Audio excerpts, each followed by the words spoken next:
Our vision is that everyone understands that people are part of nature, not apart from nature, but a part of it. And the only way that happens is if we can preserve those aspects of the natural world that we see in a facility like Nygren Wetland Preserve.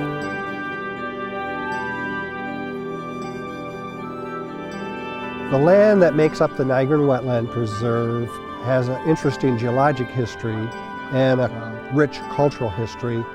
The geologic history started millions of years ago as the Pecatonica and the Rock River eroded a bedrock canyon through this area that was 200 to 300 feet deep.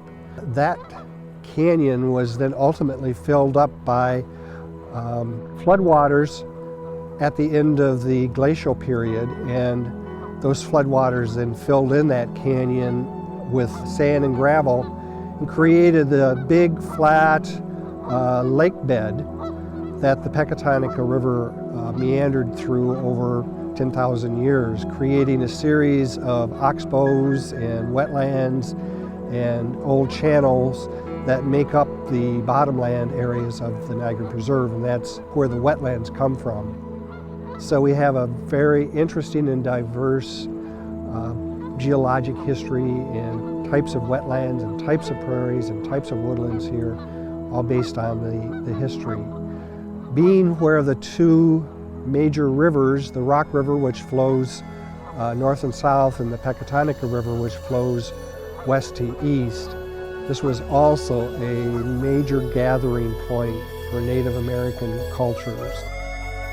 When you look at the location of Nygren and know that it's at the confluence of two rivers, and then think back, we have found artifacts here that are 10,000 years old. People were here 10,000 years ago.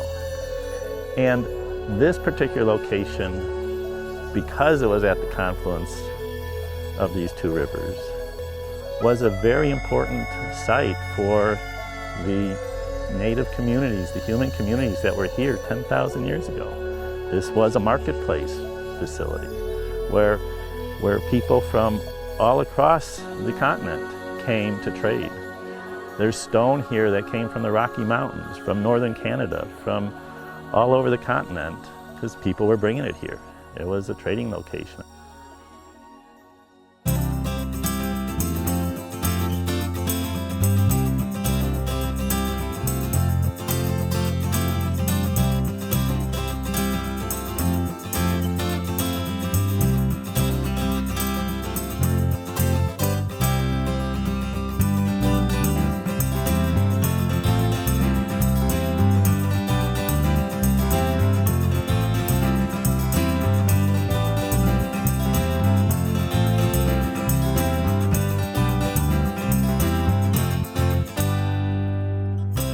Running right down through the middle of the Nygren Wetland is Raccoon Creek. It starts up in Wisconsin, west of Beloit, and it's a spring-fed creek and one of the highest quality spring-fed streams in northern Illinois.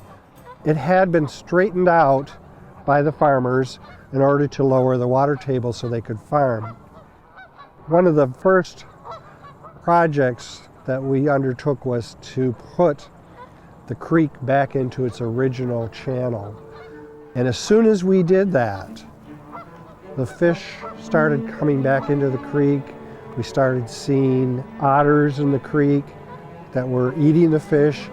The shellfish came back, and it's almost was miraculous restoration of the natural creek system.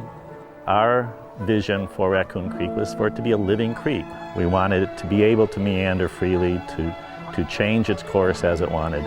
When you do something like Nygren to restore the wetlands and to restore the prairies, the fact of the matter is that birds really are desperate for places to nest. And so they've moved in here and taken over all the available niches that we've recreated for them. And so they can prosper. We've got lots of wetland birds here that we never had before. And there's prairie birds out there that weren't here before because this was all grazed and farmed. There's a whole range of pollinators that use this property, from different types of bees, flies, beetles, butterflies, moths. And pollinators like this because there's a good range of habitats. There's forest, there's marshes, there's open water, there's the prairies. There's a lot of blooming plants, there's a lot of places for them to nest and rear their offspring.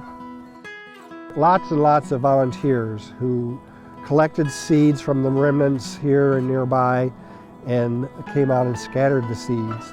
Volunteers grew about 50,000 seedlings. The following spring they planted them out in what has now become the Meyer Wildflower Garden. We're just so fortunate to have Nygren Wetland Preserve here to teach children about the importance of nature and what role they play in protecting nature. The first time I was ever here was on a field trip my freshman year at Nygren. I came out here and they showed us different plants and talked about the preserve and what they did here. It reminds me of home. It's just this great place with so much ecological diversity. But not only am I connecting to the land when I volunteer with the Natural Land Institute, but I'm connecting to the people. It allows me to reconnect to my roots. And my roots, like all of us, our roots are the earth and nature. When I visit Nygren Wetland Preserve, I always feel that there's a discovery around every corner. A place of refuge. It's a place for conservation. It's a place where nature can be nature. Wildlife be wildlife. And I think there's a real value to that in terms of having people understand the planet in which they live. Anytime I come to Nygren Wetland, it's just a sense of peace, calmness that comes over you in an ever-busy world. So it's just kind of nice to just get that break in the breather. Nygren Wetland Preserve provides an opportunity for people to come out and see just exactly what we mean when we talk about communing with nature or being out in it. You don't have to spend much time out here to understand why it's important to have these kinds of places, to preserve and restore these kinds of places. It's in all of us, and we just need to give people an opportunity to come out so that we can open the door to their heart.